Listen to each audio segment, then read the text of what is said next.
y sopló en su nariz aliento de vida, y fue el hombre un ser viviente. Damos gracias a Dios por su palabra que nos permite dar lectura en estas horas de la tarde, y con la ayuda del Espíritu Santo quisiéramos meditar un momento en ellas. Pero antes de proseguir, yo quisiera, de la manera más atenta, suplicar a todos los presentes un momento de su atención a la palabra de Dios.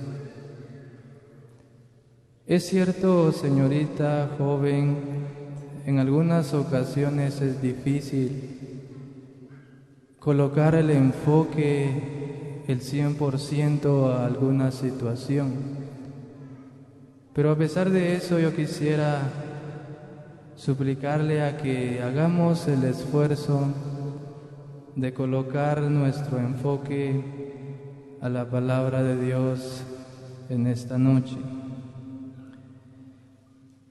El libro del Génesis es uno de los libros que a nosotros los seres humanos nos brinda ciertas respuestas a algunas interrogantes que a lo largo de la historia del hombre el ser humano se ha cuestionado.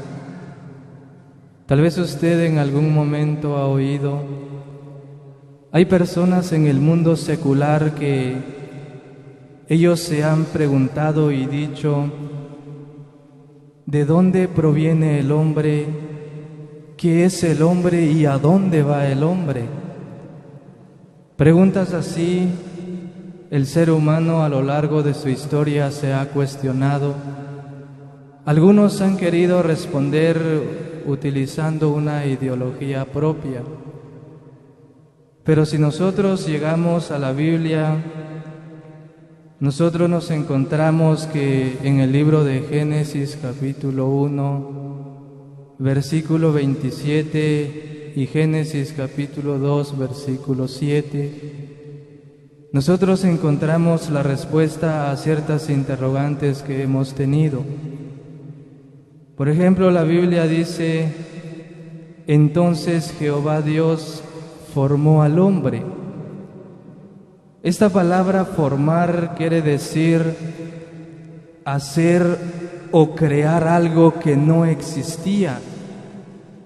Eso quiere decir que antes del Génesis 1:27 y 2, versículo 7, no había una creación semejante a lo que Dios está a punto de crear. Y en ese proceso de formación que Dios nos muestra acerca del hombre, dice que Él lo formó del polvo de la tierra. A veces es bueno, amigo, hacerse algunas preguntas a uno mismo. Tal vez usted se ha preguntado por qué Dios precisamente pudo elegir el polvo como sustancia para formarle un cuerpo al hombre. ¿Será que no habían otras sustancias que la naturaleza podía producir? Por ejemplo, hoy en día existen diferentes tipos de suelo que la tierra produce ciertas sustancias. Por ejemplo, hoy en día existe un tipo de suelo que se llama el suelo humífero. Esa tierra de color negro que nosotros vemos, que las personas utilizan en las plantas, se ha clasificado como un suelo humífero. Pero Dios se empeña en utilizar el polvo de la tierra. Hay otro tipo de suelo que se llama un suelo arcilloso. Produce alguna sustancia de color rojiza, pero aún así, teniendo ciertas opciones, Dios utiliza el polvo de la tierra para darle formación al hombre. Quizás nosotros nos hemos preguntado ¿por qué? Porque sabe usted, amigo, que el polvo es una de las sustancias más finas que la tierra puede producir. Entonces, en el proceso de formación, Dios quiso utilizar una sustancia fina para darle figura y formación al cuerpo del hombre. Bueno, nosotros nos preguntamos por qué. Porque Dios, a lo largo de la historia, Él siempre ha querido demostrar la diferencia que el hombre tiene del resto de su creación. Y dice que cuando Dios empieza a formar el cuerpo del hombre, Él empieza a darle una figura. Él hace la cabeza, el cuerpo, las extremidades, un cuerpo como hoy en día nosotros conocemos. Una vez que Dios termina con el cuerpo, dice la palabra que Dios sopló aliento de vida en el ser humano. Pero ese aliento de vida que Dios le da al hombre contenían dos cosas importantes. Por eso hoy en día, amigo, el ser humano, la composición del hombre, es una de las composiciones más difíciles de entender. Cuando Dios le da el aliento de vida al hombre, en ese aliento Dios le dio lo que se llama alma y espíritu. Y tal vez usted se preguntará, ¿qué es el alma y qué es el espíritu? El alma primeramente es el que le da vida al cuerpo. El cuerpo no puede movilizarse sin que el alma esté dentro. Y el alma es el centro de las emociones, los sentimientos y del intelecto que hoy en día el hombre puede tener. Y ahora, ¿qué es el espíritu? El espíritu, nosotros podemos tener la capacidad de conocer y de una manera llegar a tener conciencia de un creador. Quiere decir que el espíritu que Dios coloca es la evidencia, amigo, es la evidencia que Dios ha colocado dentro del hombre para que el hombre reconozca que existe un ser superior a él y que él necesita adorarlo. Por eso hoy en día, amigo, ¿por qué cree usted que a lo largo del tiempo hay gente que ha inventado sus propios dioses? ¿Será que ellos no tienen otra cosa que pensar? Porque ellos han tenido ese trabajo de elaborar ciertos dioses y decir que es una divinidad. Porque donde quiera que el hombre vaya, dentro del corazón del hombre hay una necesidad que le dice al hombre: tú tienes que adorar a alguien superior a ti. Tú tienes que darle la adoración a alguien que es soberano, sobrepasa tus expectativas. Por eso, amigo, el hombre ha creado ciertos dioses porque ellos saben que dentro de ellos hay una necesidad de adorar a ese Dios. Pero viene la pregunta: ¿por qué la gente entonces, si en ese aliento de vida Dios le dio un espíritu, por qué no todo el mundo tiene la facultad de conocer al Dios que nosotros adoramos? ¿Sabe por qué, amigo? Más adelantito queremos ver el apóstol Pablo en la carta a los Romanos dice que habiendo conocido a Dios, no le adoraron como a Dios. Y es cuando eso pasó, el corazón del hombre quedó entenebrecido. La palabra entenebrecido quiere decir un lugar lleno de oscuridad, un lugar donde la luz no tiene posición ni dominio. El corazón del hombre quedó entenebrecido. Pero dice que cuando Dios sopla aliento de vida en el ser humano, yo me pongo a pensar, Adán pudo levantarse, este hombre pudo colocarse sobre sus pies, este hombre pudo observar la grandeza de las obras de Dios.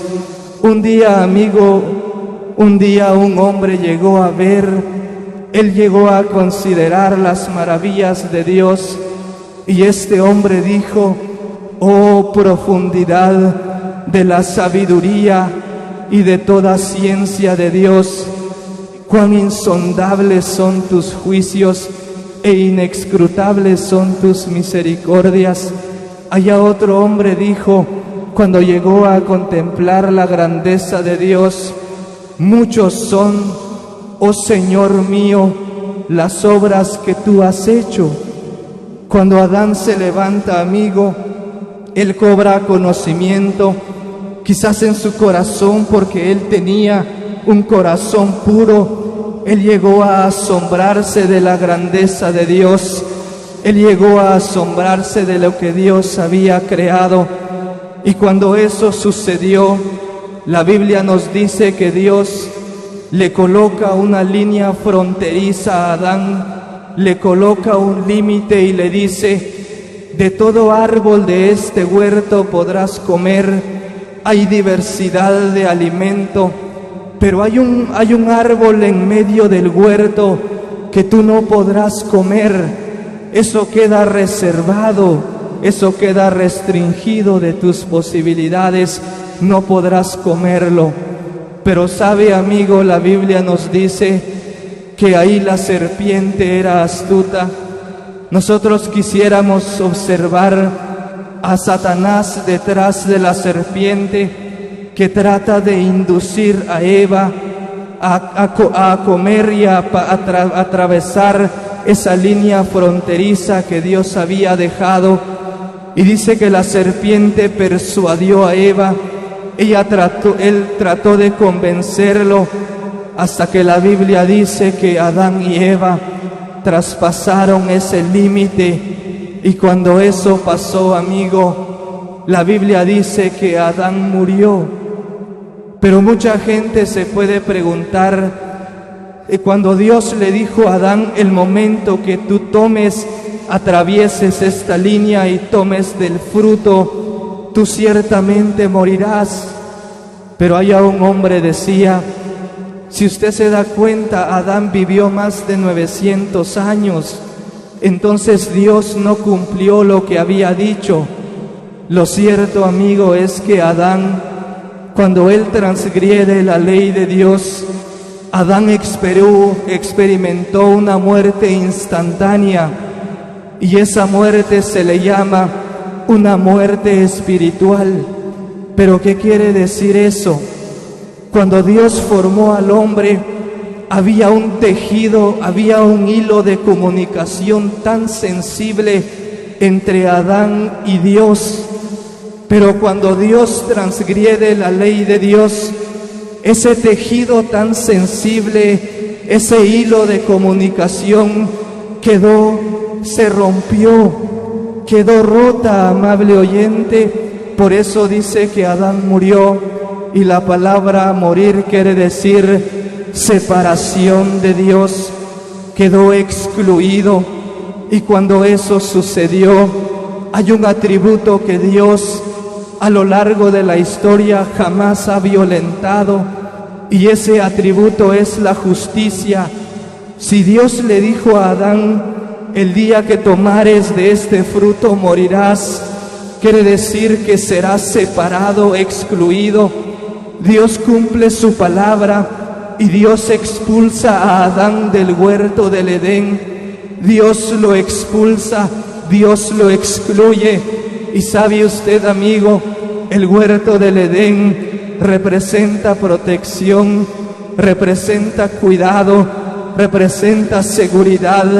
Y cuando Adán sale del huerto, Adán empieza a alejarse de Dios, Adán empieza a irse a los lugares más remotos. Pero sabe usted, amigo, cuando Adán sale, cuando Adán se aleja del huerto del Edén, allá afuera, entre más lejos estaba, había un adversario. La Biblia lo llama como un león rugiente, buscando una presa a quien devorar. Y la Biblia llama a ese adversario como Satanás. Satanás, el diablo. La palabra Satanás quiere decir adversario y la palabra diablo quiere decir acusador. Allá afuera, amigo, entre más lejos estaba Adán del huerto del Edén, más propenso estaba a caer bajo las garras de este enemigo, amigo. Y toda la descendencia de Adán también estaba propenso a caer bajo las manos del adversario. Y entre más lejos estaba, un día el diablo toma posesión de la vida de Adán y su descendencia. ¿Por qué cree usted, amigo, que hoy en día existe tanta violencia? Hoy existe tanto sufrimiento porque el ser humano está bajo el cuidado de alguien que solamente le gusta hacer lo malo. Cuando el hombre se aleja de Adán, del huerto del Edén, Adán empieza a tomar decisiones por sí solo. Allá en ese entonces se le daba muerte a un hombre. La gente pensaba que no era tan grave porque el corazón del hombre quedó entenebrecido. Entre más lejos estuvo Adán, entre más lejos estaba, el diablo se apoderó de él. Y un día, amigo, pero ¿sabe qué es lo maravilloso de Dios? Que a pesar de que el hombre le dio las espaldas a su Creador, a pesar de que el hombre no lo reconoció como a Dios, a pesar de eso, amigo, Dios jamás olvidó, Dios jamás se olvidó de Adán, a pesar de que transgredió la ley que Él le había dado. Dios jamás se alejó, Dios jamás se olvidó de Adán. Y cuando Dios un día ve sobre la humanidad, cuando Dios un día, amigo, Él contempla la vida del hombre, ¿cuál era la condición en la que estaba? Leamos en el libro de Eclesiastés, capítulo 4, versículo 1, dice: me volví y vi todas las violencias que se hacen debajo del sol, y he aquí las lágrimas de los oprimidos, sin tener quien los consuele. A pesar de que el hombre se había alejado, Dios viene ahora en busca del hombre. Pero cuando Dios voltea su rostro a ver la condición del ser humano, dice que Él pudo ver las violencias que se hacían, como las lágrimas de los oprimidos rodaban sobre sus mejillas. El hombre no vivía bien, el hombre no vivía feliz, el hombre estaba esclavizado bajo el dominio de Satanás. Y sabe usted, amigo, el hombre había querido libertarse por sí solo. El hombre había intentado, pero no había podido. El hombre había querido ser un hombre libre, ser un hombre feliz, pero su opresor no lo dejaba. Por tanto, amigo, dice que Dios ve ahora las lágrimas de los oprimidos en esta vez. Pero un día, amigo, el Señor se conmueve a ver la condición del hombre. Y un día Dios dijo: me levantaré, dijo Él, me levantaré y descenderé a la tierra por medio de mi hijo. Mi hijo irá a la tierra. ¿Y cuál va a ser, amigo, el propósito de Cristo al venir a esta tierra? Al contemplar la condición en la que el hombre se encontraba. En el Evangelio de Lucas dice que cuando Cristo vino, Él vino a darle libertad a los oprimidos. Él vino a darle libertad a aquellos que estaban en la esclavitud, amigo. Pero para que Cristo libertara la vida del hombre, había un precio que pagar, había un precio que pagar. Por eso, sabe usted, amigo, para que Cristo pudiera rescatar a un hombre, darle libertad, sacarlo de la opresión del diablo que el cual el hombre se había sometido, había un precio que pagar. Y la Biblia nos dice que el precio que había que pagar para rescatar al hombre era la muerte, amigo. Por eso Cristo, cuando viene, Él vino a servir, Él no vino para ser servido, Él vino para servir. ¿Y cuál fue su servicio? Que Él tenía que morir, Él tenía que llegar hasta la cruz del Calvario. Oiga, amable oyente, pero usted ha oído, usted ha escuchado el proceso de la muerte de Cristo. No fue una muerte sencilla, no fue así, amigo. La muerte del Señor fue un dolor tan grande que solamente Él llegó a experimentar. Por eso nosotros vemos en el Evangelio de Mateo, capítulo 26, versículo 67, el proceso que Cristo tuvo que llegar a atravesar. La Biblia dice, amigo, que unos le daban de puñetazos y otros le daban de bofetadas. Oiga, amable oyente, yo me quedaba pensando, ¿sabe usted, señorita, la composición del rostro? Hay hombres que han estudiado con tanta delicadeza la forma en que el rostro está compuesto, amigo, pero el rostro está compuesto de 4 factores importantes. El rostro está compuesto de la piel que hoy en día conocemos, también de músculos, de ligaduras y de huesos. Pero ¿sabe usted, amigo, cuando un golpe llega a la cara del ser humano, al rostro que podemos ver, dentro de este rostro hay unos vasos sanguíneos que llevan sangre, amigo? Cuando un golpe llega a la cara del ser humano, esos vasos sanguíneos se rompen, produciendo una herida. Y esa herida, amigo, es lo que hoy en día se conoce como una herida de color roja que se ve en el rostro a causa de los golpes. Y cuando Cristo, amigo, la Biblia dice que le daban de puñetazos y le daban de bofetadas, yo me pregunto, amigo, ¿será que esos golpes no llegaron a formar cierta herida en el rostro de Cristo? La Biblia dice en el libro de Isaías, cómo se asombraron de ti muchos, de tal manera quedó tu rostro desfigurado. Pero no solamente quedó el rostro desfigurado del Señor Jesucristo, la Biblia dice también que sus espaldas quedaron heridas, quedaron ensangrentadas. El libro de los Salmos dice que las espaldas de Cristo quedaron como largos surcos de arado. Pero aún así, amigo, el castigo no había terminado. En ese entonces, señorita, dice la Biblia también que Cristo salió de la ciudad de Jerusalén. Él, cargando su cruz, se dirigió al lugar de la calavera. Yo me pregunto, amigo, ¿será que Cristo no estaba debilitado? La sangre que Él había su cuerpo, había emanado de su cuerpo.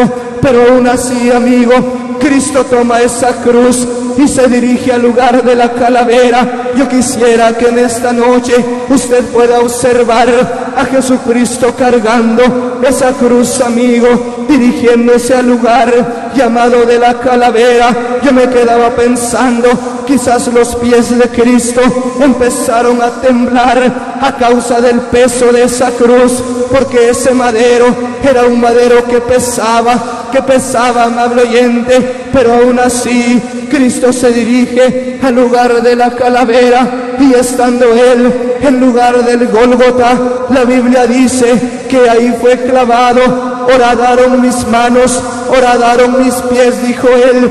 La palabra horadar quiere decir hacer una perforación en un lado del cuerpo. Y cuando Cristo dice horadaron mis manos, quiere decir, amigo, que esos clavos llegaron a traspasar las manos de Cristo. Y cuando algo, amigo, empieza a traspasar las manos del ser humano, los tejidos se abren. Esos tejidos abren un camino para que esos clavos pudieran perforar las manos de Cristo. Seguían con los pies, y es así como ellos levantaban a los hombres que iban a ser crucificados. Pero ¿sabe usted, amigo, la ingratitud del ser humano? Cuando Cristo estaba en la cruz, la gente pasaba, habían hombres que pasaban alrededor de la cruz, y ellos